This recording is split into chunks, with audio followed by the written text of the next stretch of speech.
God body is simple. It means you see God when you look in the mirror, and that the body of man is God, and that there's no mystery God in the sky. You are God.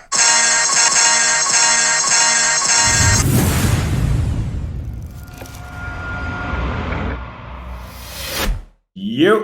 Welcome to another episode of The Anabolic Mind. And I am indeed honored today to have one of my favorite people and a super knowledgeable, insightful guest. Her name is Elayne Fluker. Her book, Get Over I Got It, is incredible. But honestly, I never read it because I was training one of my clients in my apartment and she jacked it on her way out and said I didn't need it because I was a man. So she jacked the book. So I never read it, but I did have it at some point. And she said it was fantastic, the client. I never read it. I'm still trying to get it back, but she said it was fantastic. And we're going to talk about how fitness integrates in your life, what you do, your evolution, and what part fitness played in that evolution. So without any further ado, Anabolic Mind fam, welcome Elayne Fluker. Yay, Woo! Thank you so much. Woo! Thank you. I'm so excited to be here. Thank you for having me. And I love your client. She's my type of woman. Like, I need this now. On the way out. On the way. What's that, Mark? I said, oh, it's one of my clients. She's like, well, you don't need that, but you're a man. I said, everybody needs empowerment. Everybody needs, especially men, I don't think ask for help. Or even worse, is asking, who do you think's better or worse with I don't know. I think it's women. I mean, I have a lot of guys who I talk to about that, my guy friends, and they're like, I don't know. Do we struggle? I don't know if we struggle that. Like, I think it's more, I think for women, some of it is societal. You know, I mean, you just look at even pay equity, right? We get paid less just because we're women. And then if you're a Black woman or a Latina, or it just goes down the line. And so there are reasons that we might be afraid to admit that we need help, especially in professional settings and things like that. So that's why I wrote the book, Get Over I Got It, because I wanted women to know you're actually keeping yourself from being as successful as you can be, or as fulfilled as you can be, or as joyful as you can be when you decide not to ask for help and you continue to struggle to do it alone and say, I got it. So I don't know. I don't know if men struggle with that in the same way. I think it's different, or maybe it's for different reasons. Yeah, it's probably for different reasons. Men, you know, they think it's weak. They don't want to ask other men because they feel it's not macho. It's more of it's not a scared thing, but it's more of a, you know, ego, a vulnerability. A vulnerability, right? Whereas we feel like we'll be penalized for it. Exactly. It's coming from a different space, but that's interesting because most men probably never even think about it from that angle. Right. Know? Yep. I get a little bit of insight because, you know, training a lot of female clients, and, you know, you're one of my clients as well, and training you, I get a little bit, and then we start to talk, and then I learn something, but I don't think the average guy really has access to, you know, really understanding how women feel or how women are treated in certain situations. So they are having those conversations may contribute to, you know, it being an unpleasant experience in the workplace unknowingly, you know. So I think this is a great conversation for us to have as well. Yeah. Right, and you're good. I would say you're good during conversation of being like, oh, I never thought about it that way.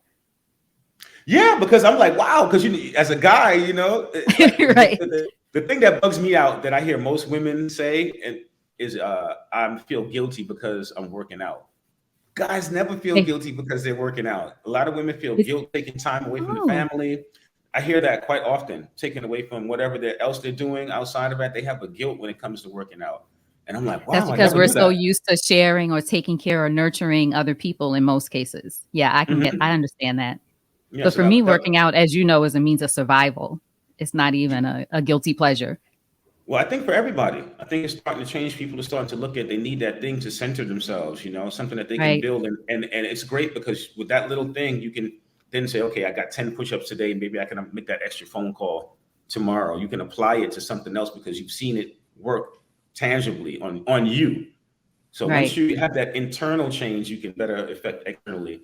So what's your fitness background? What have you been doing? How did it start for you? High school, college? You were an athlete all your life, right? Pretty much. Oh yeah, I've been an athlete since I was in I want to say 3rd or 4th grade, playing basketball. I mean, obviously it wasn't highly competitive. We were a bunch of kids running around, right? But playing basketball, running track. I mean, I was very active as a kid. I mean, ballet, dance, tap, piano, some of everything. So I was lucky to get those different kinds of experiences. But I really enjoyed basketball, cheerleading too. I was captain of the cheerleading team.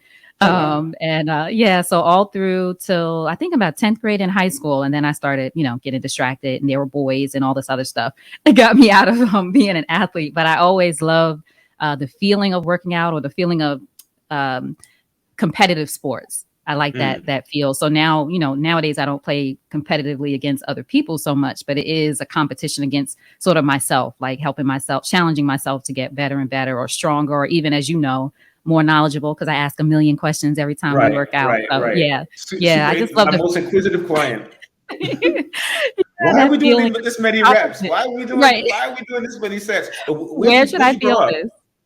I grew up in Long up? Island, West Hempstead in New York. Yep. And then I moved to Brooklyn and lived in Brooklyn, for 20 something years after college at Hampton. But I grew up in Long Island. All right. That's what's up. East Coaster. East Coast. That's right. So what did you learn about teamwork early? Is that how you became not scared to ask for help? Did sports play into that? Because did you learn that from an early age, to coaching, and how did that play into it? Or do you think it did?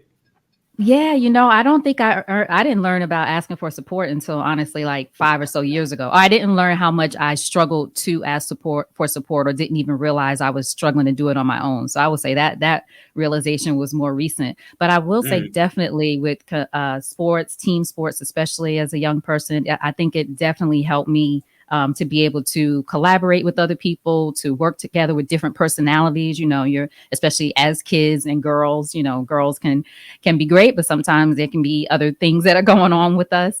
So I think that very much helped me. And too, as someone who is an introvert, it was good for me to have these moments where I could really exert energy, or be interactive, or work with other people, and then, go back into my own shell as a writer, or whatever it is outside of that. So it was good for me in a lot of ways. And then just from experiences standpoint also, it's just, getting different experiences, being around different people. And then learning how to blend in and make it work at the same time. I think sports are very important for people's teamwork skills. You learn that later on. Exactly. So it definitely factors in, important to get exposed. So what about in college? So you got to college, right? What kind of shape were you in then? I was in pretty good shape when I went to college. I didn't do as many physical activities. Like I didn't get involved in any sports or anything like that. It wasn't until I would say after college, of course you get there, you gain a freshman 15, right? You gain a few pounds when you first get to college, because you're eating like crazy. They're eating all kinds of madness. I remember I used to get this back when I used to eat meat. We used to get chicken wings, fries, and a chocolate shake from the student union, the grill. Wow. We used to eat like just every day. Cheesesteak. Just every day, chicken wings, some fries. It just was crazy. Can't eat like that anymore. But yeah, so I would say after. Did you have the young metabolism? Were you ripped back then? I had the young metabolism. Wow, I definitely had the young metabolism. I never had the young metabolism. I was just fat from as soon as I stopped eating, I got fat. It never worked for me to get the young. But I envy people. So you went through your whole college thing eating chicken wings and shakes and. Oh, pizza and Chandelos, and I wouldn't say I was ripped, but I wasn't overweight. Like I didn't gain a lot of weight, just normal. That most kids when they go to college, you gain a few pounds, just because you're away from home, and again eating fast food a lot and all that. But I never worried about weight in college. It wasn't until after, as you're getting older, and my girlfriends and I used to laugh. Once you get your mid-20s, we used to be like, "Oh, I'm not going to eat breakfast today, and I'm going to lose 5 pounds," and it used to actually work. And then now it's like, oh, now I have to have like the flu in order to lose 5 pounds. So it started to change after that. And that was a realization for me, like, oh, wow, your body changes as you get older. I mean, I certainly feel it now in my 40s, but in my late 20s is when I really started to be like, oh, I got to get back on it and work out in order to stay in shape. All right. So what was going on in your career at that time? I was at Essence. Yeah, I think I was at Essence in New York at that time. I think that's when you and I met. And that was the first time I ever worked directly with the trainer, is when I worked with you. And that was, what did we say, almost 20 years ago, almost 20 maybe? Something years ago, yeah. At least 15, yeah. So that was my first time, working with someone who really focused on me as an individual. Like I said, I did sports and coaching and obviously practice and that kind of stuff. But that's when I first realized as an adult that it was like, okay, if you want to maintain this, since I'm not doing sports and things like that anymore, I needed some extra help, and that's where you came in. I didn't know I was your first, or maybe I forgot, but I didn't know I was your first. You were my first trainer. I had never worked one-on-one with a trainer before. Wow. Okay. That's cool. Yeah. And what I used to do a lot in New York, I will say that I'm starting to do again more now, but as you know, was running. I picked up running. I can't remember when I started that, but that was something that really helped me stay in shape in New York. And then even in New York, as a New Yorker, I didn't have a car for like 10 years or so, walking to the subway, walking to work, so it was just a more mobile city as opposed to where I am now in Decatur, Georgia, where everybody drives everywhere. So was that difficult for you to ask for help for a trainer, not being accustomed to asking? How was that for you? Oh, you know what? I don't remember. No, I think no, because part of that was probably vanity too. At that So point, you, it's so you had more yeah. I was motivation, like, I want to look right? cute. Exactly. I want to look like Mary J. Hmm. Blige at that time, right? I was like, well, still now Mary's body is banging, but it probably was more vanity than anything at So that you didn't have time. an issue asking at that point. That was I because don't I don't think so. remember. And I remember you were always training. I remember you were in very good condition from the start. I was always like, wow, you're pretty tight. You never. That's why I thought you had been working with somebody before. So you had the No, great no. metabolism, but you were always a very hard worker and asked a million questions every set. Why are we And doing you this in always this try to make me throw sequence? up.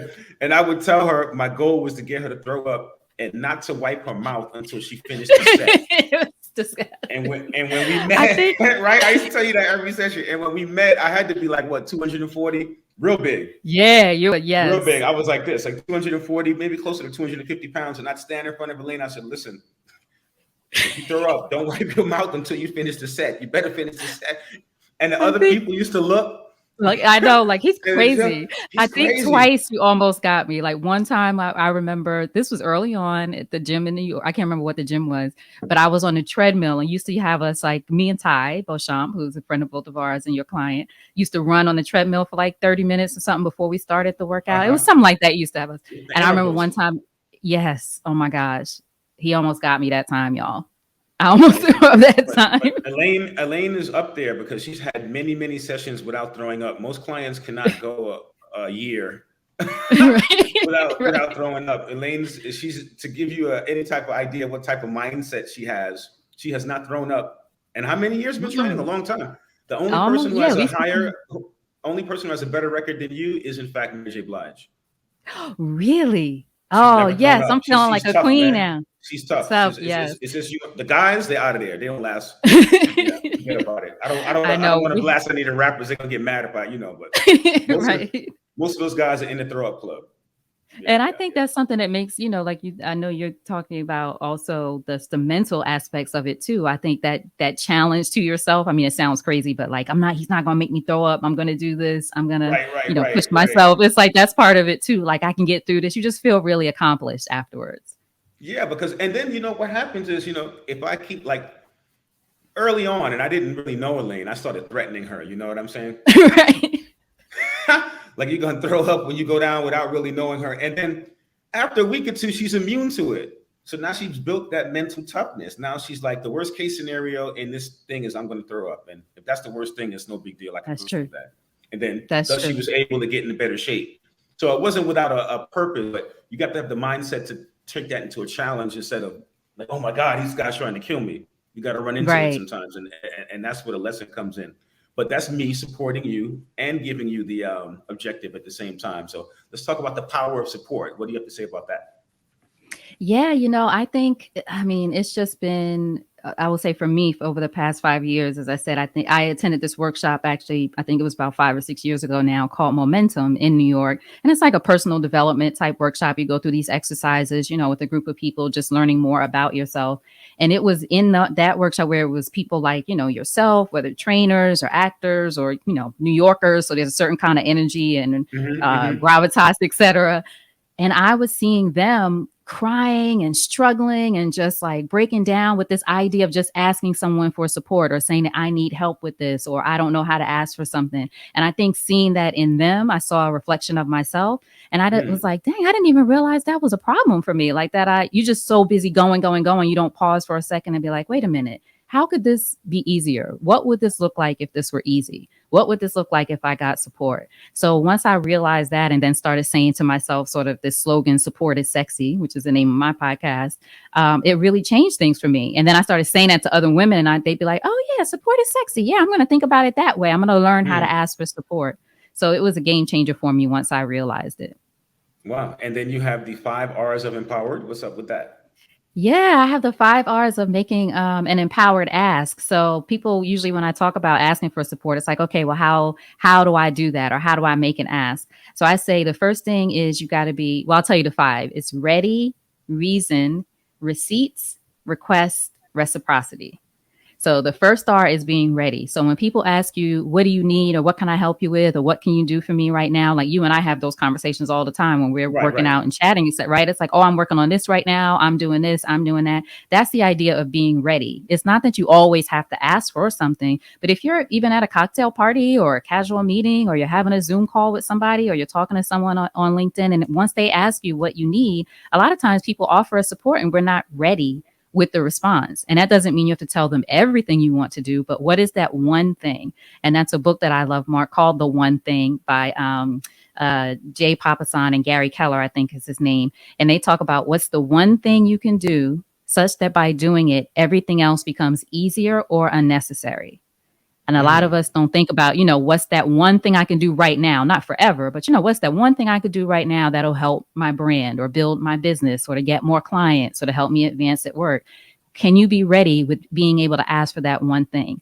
So that's ready. The reason, why would someone want to support you? How do you enroll someone in your vision? How is it going to make a difference to you or to the world? So that's something to think about when it comes to, the second part of your empowered ask. What's the reason? Why do I want to invest in you? The next is ready, reason, receipts. So, people talk about you got to have your receipts, right? Basically, how have you Hmm. paid your dues or how have you Right. worked on this thing? So either I say with that, that's whether you've accomplished parts of it and you're moving toward this thing, or say you're listening and you're someone who's just starting out, or maybe you're in college and you're like, well, I haven't worked and done whatever that is yet in order for me to become, a celebrity trainer. I haven't trained anyone just yet. You can do research. You can reach out to Mark and say, hey, can I ask you 5 questions? And you tell me your response of how you do this. There are a lot of ways to get quote unquote receipts, where if you were talking to someone and they say, okay, well, what have you done so far to become whatever that thing is? You could say, well, I've done research and I've read this book and I've done that. It doesn't always have to be, the things that you've done. So there's really no excuse today with our access to for information for you to not have moved toward whatever that thing is that you want to accomplish. So we have ready, reason, receipts, then the request. A lot Mm. of us don't ask.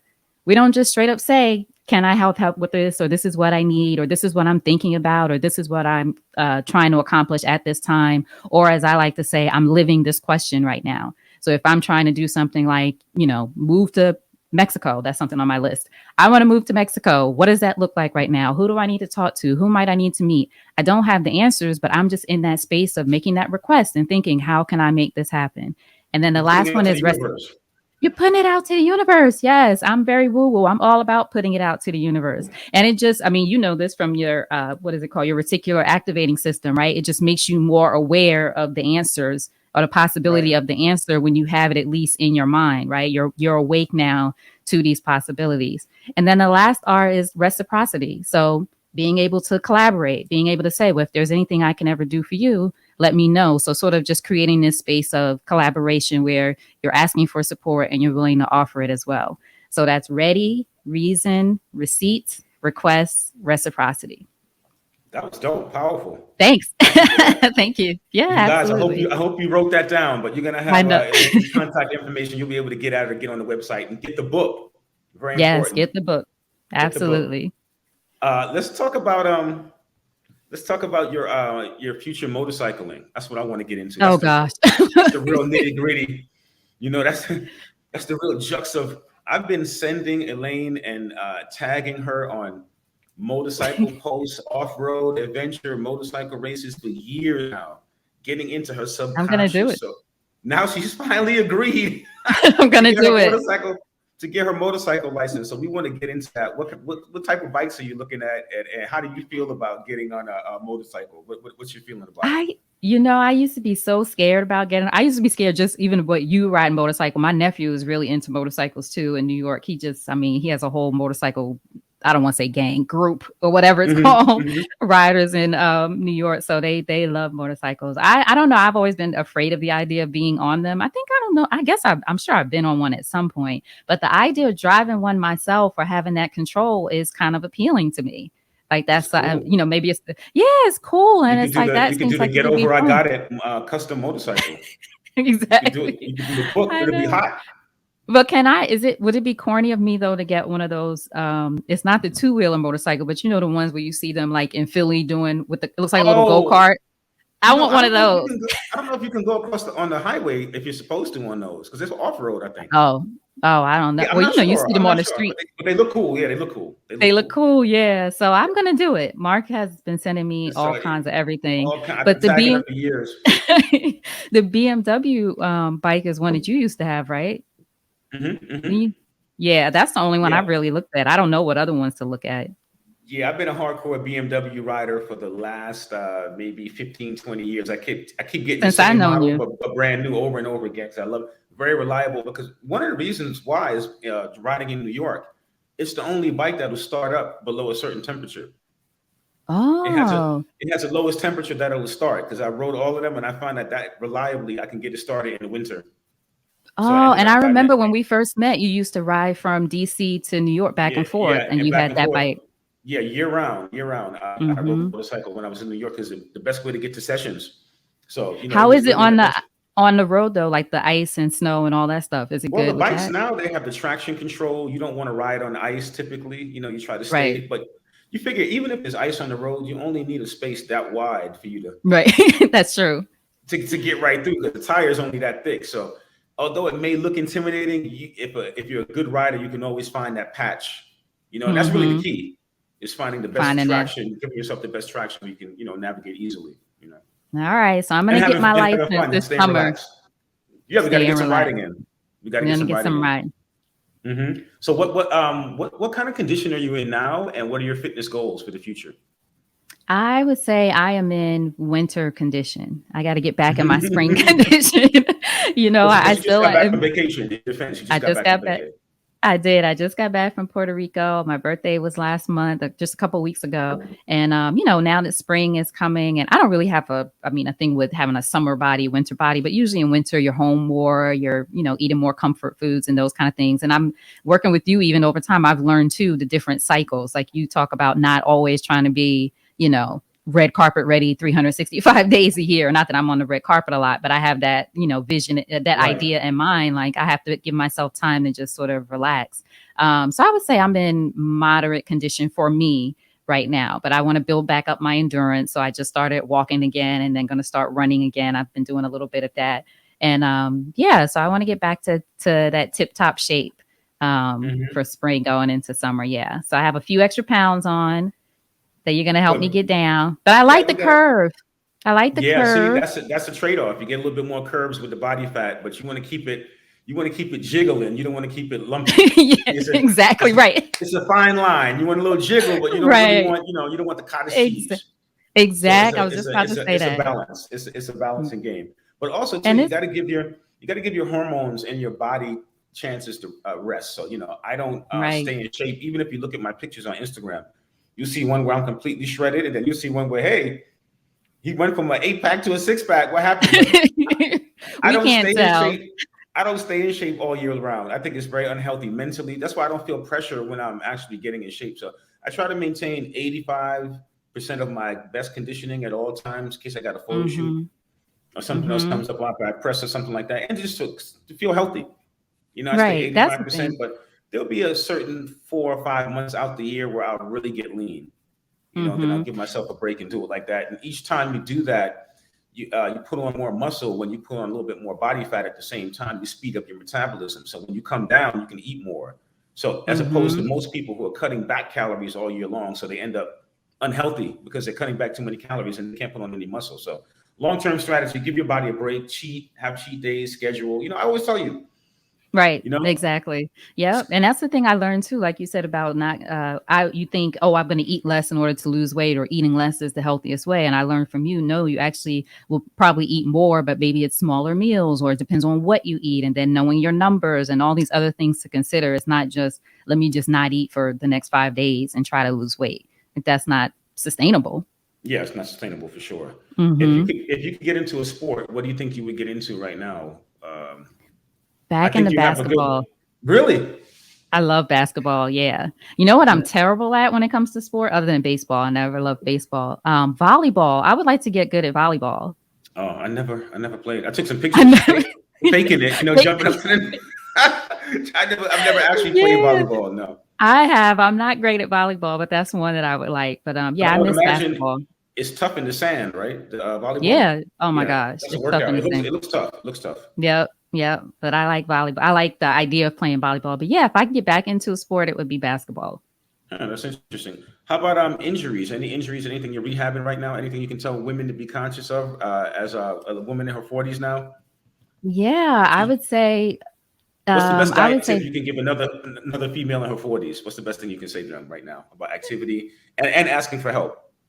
Yeah, activity wise, I would say what you taught me about the importance of lifting weights or bone density, being aware of that and how we change, how we take care of that part of ourselves. So lifting weights is something that I enjoy and Mark and I work out on in different ways. And then also knowing that your body is going to change. And that's not just even a gaining weight kind of thing. It's more so the shape of your body might change, or you might have a pouch here, or, I've just noticed all kinds of changes in my body overall, just because, I'm 49 now. So things are going to be different, but I still feel good and I still feel healthy. And when it comes to support not only looks like asking for help from different people, as you know, taking the Juice Plus supplements, I feel like has been a great help for me. So that's something that in my 20s, I would have been like, I don't need that. What is that? I don't need that. I'm going to go, like I said, eat some chicken wings and whatever, French fries.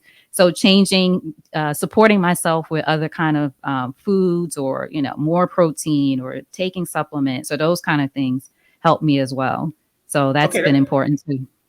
that's a key topic because now, as an older adult, now we're at that age now. Do you find that you have to put much more money in preventative for your health and wellness? Like what percentage of your wellness budget is it? 10%, 15%? Where do Oh, you think it is that you allocate towards your total wellness? And what do you think it should be? yeah, I would say, you know what, when I think about training with you, and then I have a coach, I have mentors and, therapy. So I consider all of that part of my wellness team. Right. So I would say, yeah, I would say that's at least maybe 20% a month as an estimate, 20 or Interesting. 25% a month as far as, investing. That's And about, and you think you're at the right spot? I think so for me for now, because I have, I have support with people who help me specifically in my business. I have support, with you, which is more health, physical. I have support from a mental standpoint. So for me and then of course, friends and those kind of things, which I don't, pay. But when we're talking about investing and putting money toward and that kind of thing, and then, I'm vegan. So I eat, just Right. no dairy or anything like, but I eat a lot of organic food. So that's an investment too. So it's probably even more when you really look at all of that. But for me, it feels worth it. I feel like it's the right amount for That me. was What my I next do want question. to, yeah, what I No, go do want ahead. to Go invest ahead. more, yeah, what I do want to invest more in though is fun. I think that needs to be part of my wellness. So like taking the Yeah. motorcycle class, I think will be Hmm. fun. I just passed a rock climbing studio the other day. I didn't know it was near me, and I was like, oh, I'm gonna go there and check that out. So I Oh, want to that's start dope. doing that too. They're the strongest pound for pound athletes, the rock climbers. They have that tendency Really? with their finger. Do you Yeah, think there's some I'll of have to cut my nails? you might That's the only thing. you might have to cut Because the these are nails. mine. I'm like, I saw it. I was like, but will they try to tell Yeah, me yeah, you might have that? to. I You ain't doing might that. have to, but it's awesome though. It's awesome, but it's so man, your forearms get strong. Your grip strength is crazy on that. Yeah. But I Yeah. And wanted that's to ask you, what do you think? What do you think that 20? Would you say 20, 25 around there percentage of? 25. Yeah, what do you think that twenty Yeah, five I think percent? so. What do you think that? How much does that enable you to earn? So you can give people some incentive. Oh, Like, how does that? What do you think? If you didn't have well, that, would your earnings decrease drastically? You think, or I think so because of and definitely I'm not just saying that. So let's just talk from a fitness standpoint. For me, my fitness activities and my girlfriends talk about this too. When I'm stressed or something, they're like, "You should go for a run. You should." They don't do that, but they always tell me that because they know how much my fitness means to me and how mm, it for your helps mental health? me for my mental health. Absolutely. So that's the thing too. It's not only, feeling good when I look in the mirror or when I'm dressed in something or anything like that. It's also, it's such a, well, the chemicals that are released when you say go for a run, or this feeling of accomplishment and the endorphins and all these other things Hmm. that are in your body that are triggered by working out. Those are things that are helpful for me in my business. So I definitely think, I would have, say, like a cloudy mind if I didn't have a way to release it through working out and that kind of thing, which would definitely impact my business, because I can't call it in because I'm an entrepreneur. Right. You know that, like, Right. we can't just go to work and sit there. I'm going to be here till 5. Right. So no, you have to be Right. You have to actually engaged be and present and thinking. working. Yeah. Yeah. Or the Exactly. And you bills don't get can't be paid. that. That's right. You can't be sluggish all the time. Now, and this also, Mark, I would say helps me. You talked about people feeling guilty earlier. This helps me not feel guilty on the days when I do need a day off, because I know the other days I'm going in, I'm You're going working, I'm hard. working out. Yeah. So that's the thing that's important too. So you don't feel guilty about having a day where you know you need rest. Yeah, I don't think you can really put a dollar amount on it, but you don't realize that until you're actually experiencing it. That's why Mm-hmm. most CEOs and professionals do work out, because most of them double their income from working out. Workout, meditation, Feeling better, all these things. meditation, that Yep. self-care enables you to go harder, longer. And Yep. combined with asking for help, Yep. when you need it, Absolutely. you can get And somewhere, but you gotta have the health. You need the health to get the wealth. So super important. And one of the things I learned recently, a lot of entrepreneurs that we may know of, Bill Gates and all these other people too, talk about the importance of taking not even vacation time, but just time where they might take a week or so where they just go away and they read books, or they, write, or they, whatever that is. And that's something that they don't feel, again, not guilty about. They don't feel guilty about, excuse me. So for us, we might be like, oh, I can never take a vacation if I'm an entrepreneur, or I can never take time off. It's like, you have to figure out your schedule and how you work. And if you delegate and ask for support, maybe that's something that you need to look at, because you should be able to take, maybe it's not a week, but can you take a weekend away where you could just go and, you know what I mean, listen to something, or, you go to vacation for a little while and you come back. Like, your business shouldn't fall apart just because you're not there. How can you create this? What are the creative ways you can make it so that you can have support for your business when you're not there, or it can, survive while you're not there, but you can support yourself by getting away from it. That's part of success as well. Yeah, definitely. I mean, I trained so many successful people who are just like miserable because they're slaves of the business, and Right. that's not the way you want to make the money. It has so much to do, and that's why training was so insightful, because I see people who had no money happy, and see people who are close to billionaires miserable. You can't believe it. It's like, wow, man, you got so much. But it all depends on how you're making the money, So it's always very important to me, and that's why I always felt so fortunate to be a personal trainer, and I never left. But I said, damn, man, I can stay in shape, help other people get in shape. So I'm doing something positive, and I can make some money. This is great. Right. Exactly. That's right.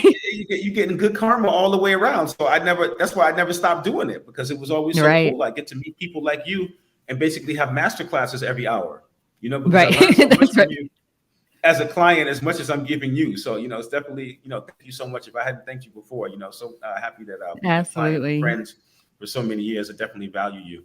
The book is Get Over. I Got It, fam. What's the website, Elayne? Just go to ElayneFluker.com. And anything else you want to pitch right now, or promote, or any retreats, or any things you got going on? Oh, you know what? I am going to be at Omega Institute in New York the week of July 3rd, I think it is. I think that's the Saturday before the holiday. We're going to do a 5-day women's retreat. So I'll have some more information about that coming up. And we're going to talk about those 5 R's that I mentioned to you, but we're going to do it over the course of 5 days and really dive into each one deeper with part of a women's retreat. So I'll have more information about that on the website. So just go to ElayneFluker.com. Well, dope. There's nothing for the guys, but I'm gonna have. I know. Have 2 R's so that I can remember. Listen. The happier the women are in your life, whether it's your mama, your girlfriend, your sister, your daughter, the happier the men are. No, but I think this is important, because guys, you need to start looking at how women perceive things and what type of experiences they have. And you may want to ask the women in your life, since it's difficult for them, hey, do you need some help? Yeah. How can I help you?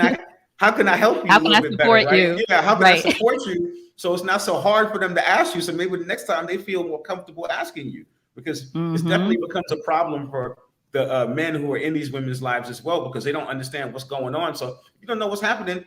Right? It wouldn't hurt to ask, right? And a lot of guys feel like I'm gonna leave her alone. I'm gonna let her do her own thing, as opposed to, look, I can help you with that. That's a whole other conversation. Right. That's a whole other thing. But it just seemed like common sense to me after all of that. I'm gonna be like, damn, I'm gonna get off this and I'm gonna ask. Right. Anything I can do. Right. That's right. Yeah, I didn't know, Ma. Can I help you? What's going on? What's going on? What's going Good. on? Excellent. Elayne, Yeah. No. it's been a Thank pleasure. you so much. Thank you so much. Stay on. I'm gonna outro, guys. Hang on. And we appreciate you so much. You got any questions or comments? Hit us both up. Peace and love. Watch your diets.